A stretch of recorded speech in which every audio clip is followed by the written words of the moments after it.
যুক্তরাষ্ট্র ও ইরানের মধ্যে যুদ্ধবন্ধে আনুষ্ঠানিক চুক্তি স্বাক্ষর অনুষ্ঠান শুক্রবার সুইজারল্যান্ডে হওয়ার কথা থাকলেও তা বাতিল করা হয়েছে। ভেনেভায় নির্ধারিত আলোচনাটি আপাতত আর হচ্ছে না বলে জানিয়েছেন সুইস পররাষ্ট্র মন্ত্রণালয়। এদিকে যুদ্ধবিরতির আলোচনার মধ্যেও নতুন করে লেবাননের দক্ষিণাঞ্চলে ইসরায়েলি হামলায় হতাহত হয়েছেন বেশ কয়েকজন। দর্শক আরও জানাচ্ছেন দেওয়ান মুবাশশিরা হোসেন। যুক্তরাষ্ট্র ও ইরানের মধ্যে যুদ্ধবন্ধে সমঝোতার পর বদলে যাচ্ছে মধ্যপ্রাচ্যের কূটনৈতিক সমীকরণ। শুক্রবার সুইজারল্যান্ডে হওয়ার কথা ছিল চুক্তি স্বাক্ষরের আনুষ্ঠানিক আয়োজন। তবে মধ্যস্থতাকারী দেশ পাকিস্তান জানিয়েছে দুই দেশের প্রেসিডেন্ট ভার্চুয়াল পদ্ধতিতে আগেই সমঝোতায় সই করায় বাতিল করা হয়েছে সেই অনুষ্ঠান। এরই মধ্যে সুইস পররাষ্ট্র মন্ত্রণালয় জানিয়েছে যুক্তরাষ্ট্র ও ইরানের মধ্যে জেনেভায় শুক্রবার নির্ধারিত আলোচনাটি অনুষ্ঠিত হচ্ছে না। মার্কিন ভাইস প্রেসিডেন্ট জেডি ভেন্স ইরানি প্রতিনিধিদের সঙ্গে বৈঠকের জন্য সুইজারল্যান্ড সফরের পরিকল্পনা বাতিল করেছেন বলে নিশ্চিত করেছে হোয়াইট হাউস। তবে এই চুক্তির অন্যতম গুরুত্বপূর্ণ বিষয় ছিল ইসরায়েল ও লেবাননের সীমান্তে সংঘাত কমানো এবং যুদ্ধবিরতি কার্যকর করা। কিন্তু সমঝোতার পরও থামেনি লেবাননে ইসরায়েলি আগ্রাসন। দক্ষিণাঞ্চলের নাবাতিয়ে জেলায় ইসরায়েলি হামলায় হতাহত হয়েছেন বেশ কয়েকজন। এছাড়া কফর জুস, কফর রেমান, জেবদিন সহ বিভিন্ন এলাকায় হামলার খবর পাওয়া গেছে। ফলে নতুন এই সমঝোতার বাস্তবায়ন নিয়েও তৈরি হয়েছে অনিশ্চয়তা। এদিকে সমঝোতা কার্যকর হওয়ার পর ইরানের ওপর আরোপ করা যুক্তরাষ্ট্রের নৌ অবরোধ তুলে নেওয়া হয়েছে। তবে যুক্তরাষ্ট্রের সেন্ট্রাল কমান্ড জানিয়েছে কিছু মার্কিন নৌজাহান ওই অঞ্চলে অবস্থান করবে। প্রথমবারের মতো এই চুক্তি নিয়ে মন্তব্য করেছেন ইরানের সর্বোচ্চ নেতা মোস্তফা খামেনি। তিনি জানিয়েছেন ভিন্নমত থাকলেও ইরানের স্বার্থ রক্ষার আশ্বাস পাওয়ার পর তিনি সমঝোতায় অনুমোদন দিয়েছেন। তবে তিনি অভিযোগ করেন প্রেসিডেন্ট ট্রাম্প চাপ প্রয়োগ করেই এই সমঝোতায় পৌঁছাতে চেয়েছেন। দেওয়ান মুবাশশিরা হোসেন, ৭১।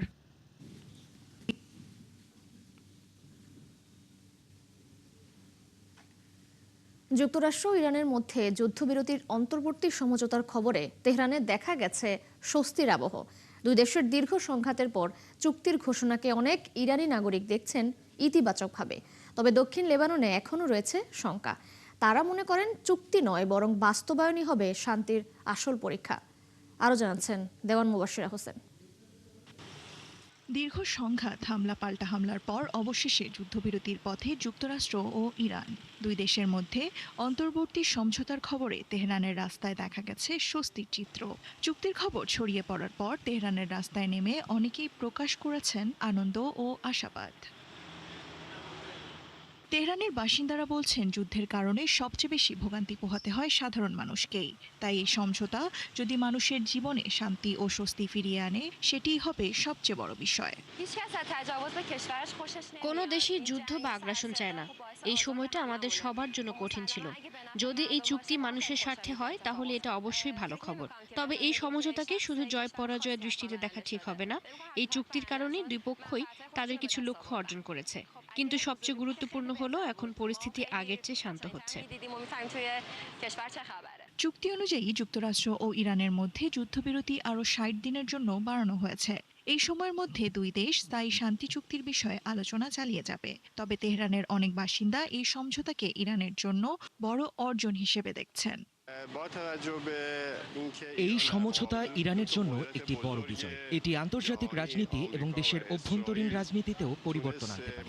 আশা করছি সামনে দেশের অর্থনৈতিক অবস্থাও ভালো হবে। তেহরানে যখন স্বস্তির আবহ, তখন দক্ষিণ লেবাননে রয়েছে ভিন্ন চিত্র। সমঝোতায় লেবাননেও যুদ্ধবিরতির কথা বলা হলেও সেখানকার অনেক বাসিন্দা এখনও পুরোপুরি আস্থা রাখতে পারছেন না। আমরা আশা করি এমন একটি চুক্তি হবে যা মানুষের মর্যাদা ও জীবিকা রক্ষা করবে। মানুষ যেন আবার সীমান্ত এলাকায় ফিরতে পারে, কিন্তু পরিস্থিতি খুব কঠিন। লেবাননের অনেকেই বলছেন অতীতের অভিজ্ঞতা থেকে তারা সতর্ক। তাদের আশঙ্কা চুক্তি হলেও যদি তা বাস্তবায়ন না হয় তাহলে আবারও সংঘাত ফিরে আসতে পারে। দেওয়ান মুবাশশিরা হোসেন, ৭১।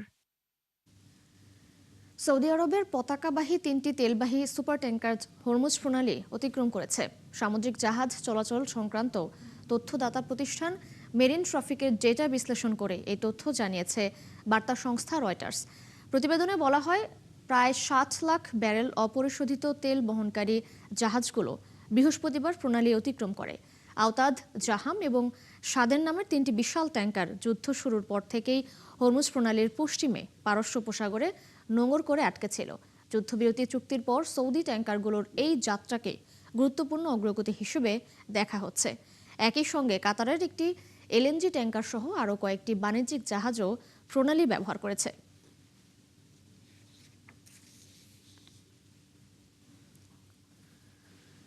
বছরের পর বছর ধরে বিশ্বের বিভিন্ন দেশে আটকে আছে ইরানের বিপুল পরিমাণ অর্থ। মার্কিন নিষেধাজ্ঞা, আন্তর্জাতিক ব্যাংকিং বিধি নিষেধ ও ভূরাজনৈতিক টানাপোড়েনের কারণে তেহরান নিজের অর্থের বড় একটি অংশ ব্যবহার করতে পারছে না। যুক্তরাষ্ট্রের সঙ্গে নতুন করে শুরু হওয়া আলোচনা এবং সম্ভাব্য নিষেধাজ্ঞা শিথিলে সেই জব্দ সম্পদ ফিরে পাবে ইরান, যা দেশটির গুরুত্বপূর্ণ অর্থনৈতিক লক্ষ্য হয়ে উঠেছে। বিস্তারিত চৈতি সরোয়ার রিপোর্টে। বিদেশে আটকে থাকা সম্পদের পরিমাণ নিয়ে ভিন্ন ভিন্ন হিসাব থাকলেও ইরানের দাবি, বিশ্বের বিভিন্ন দেশে তাদের 10,000 কোটি ডলারেরও বেশি অর্থ রয়েছে, যা তারা সরাসরি ব্যবহার করতে পারছেন না। এই অর্থের বেশিরভাগই এসেছে তেল, গ্যাস এবং বিদ্যুৎ রপ্তানি থেকে। কিন্তু মার্কিন নিষেধাজ্ঞার কারণে সংশ্লিষ্ট দেশগুলোর ব্যাংক ও আর্থিক প্রতিষ্ঠানগুলো সেই অর্থ তেহরানে স্থানান্তর করতে পারেনি। ফলে বছরের পর বছর ধরে অর্থগুলো বিভিন্ন দেশে জমা হতে থাকে। জব্দ সম্পদের সবচেয়ে বড় অংশ রয়েছে চীনে। আন্তর্জাতিক নিষেধাজ্ঞা সত্ত্বেও দেশটি দীর্ঘদিন ধরে ইরানি জ্বালানির অন্যতম বড় ক্রেতা। সেই তেল বিক্রির বিপরীতে জমা হওয়া অর্থের একটি অংশ বিভিন্ন পণ্য আমদানিতে ব্যবহার করা হলেও বিপুল অঙ্কের অর্থ এখনও অব্যবহৃত অবস্থায় রয়েছে। চীনের পর সবচেয়ে বেশি অর্থ আটকে আছে ইরাকে। ইরানের বিদ্যুৎ ও প্রাকৃতিক গ্যাস আমদানির বিপরীতে প্রায় 10 থেকে 15 বিলিয়ন ডলার বাগদাদের আর্থিক ব্যবস্থায় জমা রয়েছে। তবে মার্কিন নিষেধাজ্ঞার কারণে ইরাক সরকার এই অর্থ সরাসরি তেহরানের কাছে হস্তান্তর করতে পারছে না। ফলে অর্থ থাকলেও তা ব্যবহারের সুযোগ সীমিত হয়ে রয়েছে। একসময় ইরানি তেলের বড় ক্রেতা ছিল ভারত ও দক্ষিণ কোরিয়া। 2018 সালে যুক্তরাষ্ট্র নতুন করে নিষেধাজ্ঞা আরোপের পর দুদেশের ব্যাংকিং ব্যবস্থায় ইরানে প্রায় 7 বিলিয়ন ডলার করে আটকে যায়। পরে দক্ষিণ কোরিয়ায় থাকা প্রায় 6 বিলিয়ন ডলার কাতারে স্থানান্তর করা হলেও সেই অর্থ কেবল মানবিক খাতে ব্যবহারের শর্তে রাখা হয়েছে। ফলে বাস্তবে ইরান এখনও ওই অর্থের পূর্ণ নিয়ন্ত্রণ পায়নি। এছাড়া জাপান, ওমান, লুক্সেমবার্গ সহ আরও কয়েকটি দেশেও ইরানের কিছু অর্থ আটকে রয়েছে। অর্থনীতিবিদদের মতে দীর্ঘদিনের মুদ্রাস্ফীতি, বৈদেশিক মুদ্রার সংকট এবং দুর্বল রিয়ালের চাপে থাকা ইরানের জন্য এই সম্পদ ফেরত পাওয়া হতে পারে বড় ধরনের অর্থনৈতিক স্বস্তি। তাই তেহরানের কাছে এই অর্থ শুধু আটকে থাকা সম্পদ নয়, বরং অর্থনৈতিক পুনরুদ্ধারের সম্ভাব্য চাবিকাঠি। চৈতি সরোয়ার, ৭১। পূর্ব প্রশান্ত মহাসাগরে সন্দেহভাজন মাদক পাচারকারীদের বিরুদ্ধে পরিচালিত মার্কিন সামরিক অভিযানে 3 জন নিহত হয়েছেন। বৃহস্পতিবার সামাজিক যোগাযোগ মাধ্যম এক্সে এই তথ্য জানায় মার্কিন সাউদার্ন কমান্ড। তাদের দাবি, অভিযানের সময় কোনো মার্কিন সেনা সদস্য হতাহত হয়নি। সাম্প্রতিক মাসগুলোতে পূর্ব প্রশান্ত মহাসাগরে মাদক পাচারের সঙ্গে জড়িত বলে সন্দেহভাজন একাধিক নৌযানের বিরুদ্ধে অভিযান চালিয়ে আসছে মার্কিন বাহিনী। সর্বশেষ অভিযানে 3 জন নিহত হওয়ার কথা জানিয়েছেন তারা। অন্যদিকে মানবাধিকার সংগঠন হিউম্যান রাইটস ওয়াচ ও অ্যামনেস্টি ইন্টারন্যাশনাল এসব হামলাকে বেআইনি বিচার বহির্ভূত হত্যাকাণ্ড বলে সমালোচনা করেছে।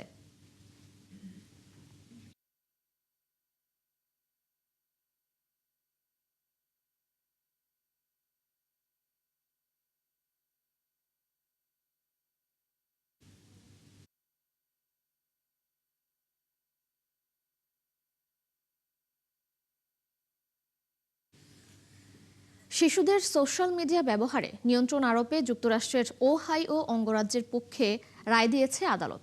ষষ্ঠ ইউএস সার্কিট কোর্ট অব আপিলস জানিয়েছে 16 বছরের কম বয়সীদের সোশ্যাল মিডিয়া ব্যবহারের আগে অভিভাবকদের সম্মতি নেওয়ার আইন কার্যকর করতে পারবে ওহাইও। এর ফলে মেটার ইনস্টাগ্রাম সহ অন্যান্য প্ল্যাটফর্মে শিশুদের প্রবেশে বাড়বে অভিভাবকীয় নজরদারি। ওহাইওর অ্যাটর্নি জেনারেল অ্যান্ডি উইলসন এই সিদ্ধান্তকে পরিবারগুলোর জন্য জয় হিসেবে উল্লেখ করেছেন। তবে প্রযুক্তি শিল্পের সংগঠন নেট চয়েস বলছে, এই আইন শিশুদের অনলাইন কন্টেন্টে প্রবেশের অধিকার ও মত প্রকাশের স্বাধীনতা সীমিত করতে পারে। 2023 সালে পাশ হওয়া এই আইনটি আগে নিম্ন আদালতের স্থগিতাদেশে আটকে ছিল। নতুন রায়ের ফলে তা আবার কার্যকরের পথ খুলেছে।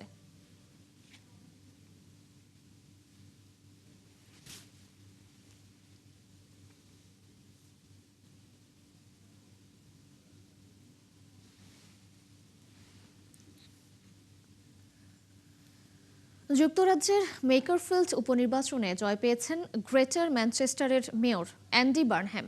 24,927 ভোট পেয়ে তিনি হারিয়েছেন রিফর্ম ইউকের প্রার্থী রবার্ট কেনিয়নকে। কেনিয়নের চেয়ে 9,000-এরও বেশি ভোটের ব্যবধানে জয় পান বার্নহ্যাম। এই জয়ের মাধ্যমে ব্রিটিশ পার্লামেন্টের সদস্য হওয়ার পথ খুলেছে তার সামনে।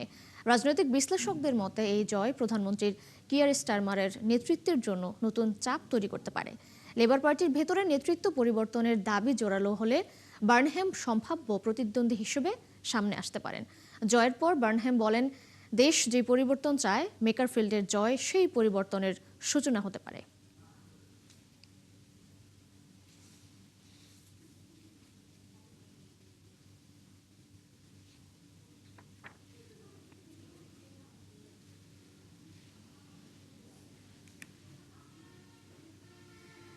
সুইজারল্যান্ডে অভিবাসন নিয়ন্ত্রণে কঠোর সীমা আরোপের প্রস্তাব গণভোটে প্রত্যাখ্যান করেছেন ভোটাররা। ডানপন্থী সুইস পিপলস পার্টির সমর্থিত এই উদ্যোগের বিপক্ষে ভোট দিয়েছেন 54%-এরও বেশি মানুষ। প্রস্তাবটিতে 2050 সালের মধ্যে দেশটির স্থায়ী জনসংখ্যা 1 কোটির মধ্যে সীমাবদ্ধ রাখার কথা বলা হয়েছিল। বর্তমানে সুইজারল্যান্ডের জনসংখ্যা প্রায় 95 লাখ।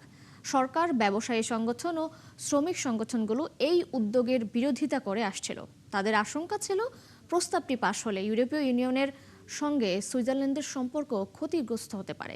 অন্যদিকে সমর্থকেরা বলেছিলেন, অতিরিক্ত অভিবাসনের কারণে আবাসন, অবকাঠামো ও জনসেবায় চাপ বাড়ছে। ভোটের ফলাফলকে স্বাগত জানিয়েছে দেশটির প্রধান রাজনৈতিক দলগুলো। তবে প্রায় 45% ভোট পেয়ে ইউডিসি বলছে, অভিবাসন ইস্যুতে জনগণের উদ্বেগ এখনো বড় বিষয় হয়ে আছে। বাংলাদেশে বিজেপি সরকারের পুশিন নিয়ে প্রশ্ন তুলে কটাক্ষ করেছেন ভারতের লোকসভার সাবেক বিরোধী দলীয় নেতা অধীর রঞ্জন চৌধুরী। শুক্রবার দলীয় কার্যালয়ে এক সংবাদ সম্মেলনে তিনি এই মন্তব্য করেন। তিনি আরও বলেন, বিজেপি সরকার আসার পর অসংখ্য মানুষকে পুশিন করা হচ্ছে। এতে বিপাকে পড়ে দুই সীমান্তের শূন্য রেখায় আটকে মানবেতর জীবন পার করছেন অনেকেই। সবচেয়ে খারাপ অবস্থা বৃদ্ধ ও শিশুদের। কিন্তু ক্ষমতার জোর না দেখে আলোচনার মাধ্যমে এই সমস্যার সুষ্ঠু সমাধান করা যেত। এতে সারা বিশ্বে ভারতের ভাবমূর্তি ক্ষুণ্ণ হচ্ছে।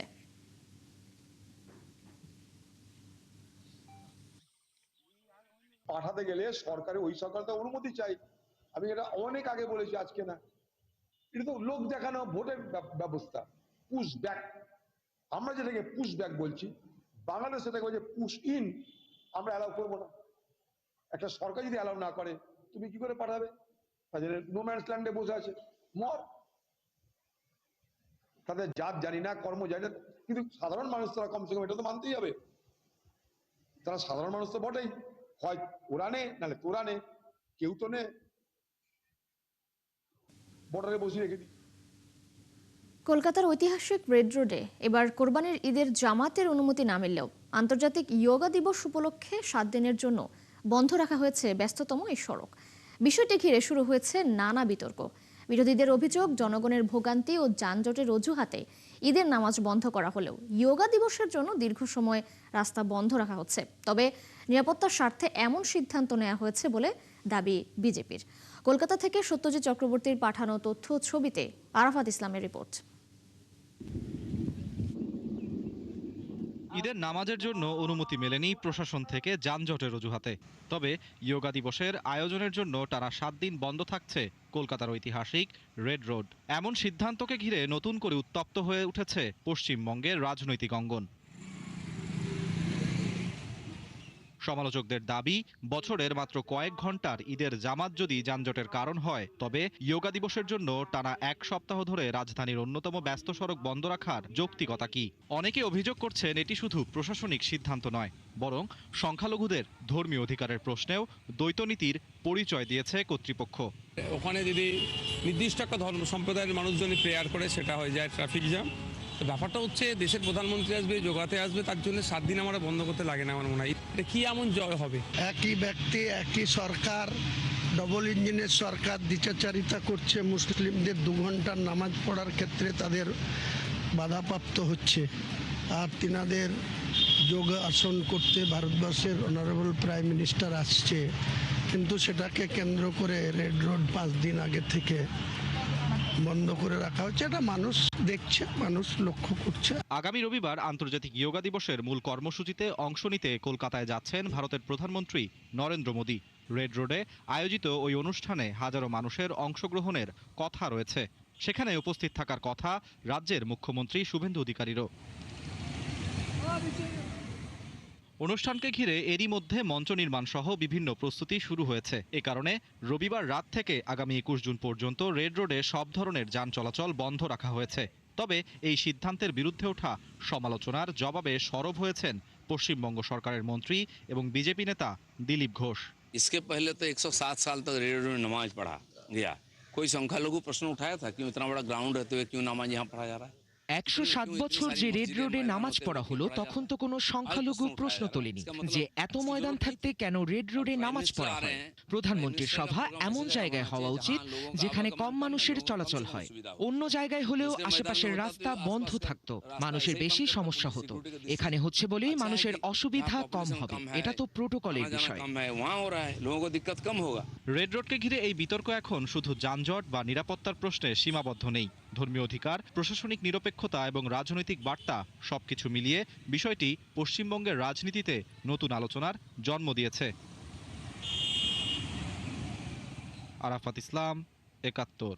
2023 সালে গাজায় ইসরায়েল হামলা চালানোর পর থেকেই বন্ধ রয়েছে গাজা স্ট্রিপ প্রিমিয়ার লিগ। সেই থেকে আর মাঠে নামতে পারেননি অঞ্চলটির খেলোয়াড়রা। গাজার বেশিরভাগ বাড়িতেই এখন আর নেই কোনো টেলিভিশন, যেখানে বসে তারা টেলিভিশনে বিশ্বকাপ ফুটবল উপভোগ করবেন। তারপরও ইসরায়েলের হামলার ভয় আর নানা বিপত্তির মধ্যেও বিশ্বকাপ দেখছেন গাজার বাসিন্দারা। সৃষ্টি ঘটকের রিপোর্ট। গত শনিবার কাতার বনাম সুইজারল্যান্ডের মধ্যকার ম্যাচটি যখন শুরু হতে যাচ্ছিল, তখন আরাউই তার পুরনো গাজা স্পোর্টস ক্লাবের পেশাদার জার্সি এবং আন্তর্জাতিক প্রতিযোগিতায় জেতা পদকগুলো পরেছিলেন। ইসরায়েলি সামরিক অভিযানের কারণে বাস্তুচ্যুত গাজাবাসীদের আশ্রয় কেন্দ্রে পরিণত হওয়া একটি স্কুলের কক্ষে বন্ধুদের সাথে বসে ম্যাচটি দেখার জন্য অন্ধকারের মধ্যে একটি জ্বলজ্বলে ল্যাপটপের ওপর ঝুঁকে ইন্টারনেট সিগন্যাল খোঁজার চেষ্টা করছিলেন তিনি। গাজাবাসী বাইরে বের হলেও কখনো ভয় থেকে মুক্ত থাকতে পারেন না। এই ক্যাফেটিকেও লক্ষ্যবস্তু করা হতে পারে যে কোনো সময়। কিন্তু আমরা যে কষ্টের মধ্য দিয়ে যাচ্ছি, সবকিছুর পরও আমরা আমাদের জীবন চালিয়ে যাচ্ছি এবং আমরা ম্যাচ দেখব। গাজা সিটির রয়্যাল ক্যাফে পরিচালনাকারী আলা বাবলি মধ্যরাতের পর জ্বালানি চালিত জেনারেটর বন্ধ হয়ে গেলেও গভীর রাতের ম্যাচগুলো যাতে স্ক্রিনে দেখানো যায় সেজন্য দুটি বিকল্প বিদ্যুৎ লাইন এবং একটি ব্যাকআপ ব্যাটারির ব্যবস্থা করেছেন। ক্যাফের দেয়ালে ঝুলানো মিশর ও মরক্কোর পতাকা। ইন্টারনেটের সমস্যা তো আছেই, আর ড্রোনের শব্দ শুনতে পাচ্ছেন। আমরা বাঁচতেও পারি, মরতেও পারি, যে কোনো সময় আমাদের উপর বোমা পড়তে পারে। ফিলিস্তিনি ফুটবল অ্যাসোসিয়েশনের তথ্য অনুযায়ী 2023 সাল থেকে যুদ্ধে ইসরায়েলের হাতে নিহত 73,000 ফিলিস্তিনির মধ্যে 1,000 জন ক্রীড়াবিদ রয়েছেন, যাদের মধ্যে শিশু ও অপেশাদার খেলোয়াড় থেকে শুরু করে রেফারি এবং পেশাদার ক্রীড়াবিদও আছেন। ইসরায়েল প্রায় 285টি ক্রীড়া সুবিধাও ধ্বংস করেছে, যার কিছু বুলডোজার দিয়ে সম্পূর্ণ গুঁড়িয়ে দেওয়া হয়েছে এবং কিছু বোমা হামলায় মাটির সাথে মিশে গেছে। ইসরায়েলি বাহিনী স্টেডিয়ামগুলোকে ডিটেনশন ক্যাম্পে পরিণত করেছে, যার কয়েকটি বন্দীদের উপর নির্যাতনের অভিযোগের কারণে কুখ্যাত হয়ে উঠেছে, যদিও ইসরায়েল তা অস্বীকার করে। গাজা সিটির প্রধান আল ইয়ারমুক স্টেডিয়াম, যেখানে আল আরাউই এবং অন্যান্য পেশাদাররা একসময় হাজার হাজার দর্শকের সামনে খেলতেন, তা এখন বাস্তুচ্যুত পরিবারগুলোর জন্য একটি তাঁবু নগরীতে পরিণত হয়েছে। ফিলিস্তিনি ফুটবল অ্যাসোসিয়েশনের মুস্তফা সিয়াম বলেন, 2023 সালে ইসরায়েলি ধ্বংসাত্মক যুদ্ধ শুরু হওয়ার পর থেকে ফিলিস্তিনি ক্রীড়াঙ্গন ইসরায়েলি সামরিক বাহিনীর অন্যতম প্রধান লক্ষ্যবস্তুতে পরিণত হয়েছে। সৃষ্টি ঘটক, ৭১। এই ছিল আজকের আয়োজনে। বিশ্বের আরো নতুন কিছু খবর ও বিশ্লেষণ নিয়ে আগামীকাল সকাল 9:30টায় আবারও হাজির হবে বিশ্বযোগ। ততক্ষণ সরাসরি সংবাদ অনুষ্ঠান দেখতে চোখ রাখুন ৭১-এর ফেসবুক পেজে এবং সাবস্ক্রাইব করুন ৭১-এর ইউটিউব চ্যানেল। থাকুন ৭১-এর সাথেই।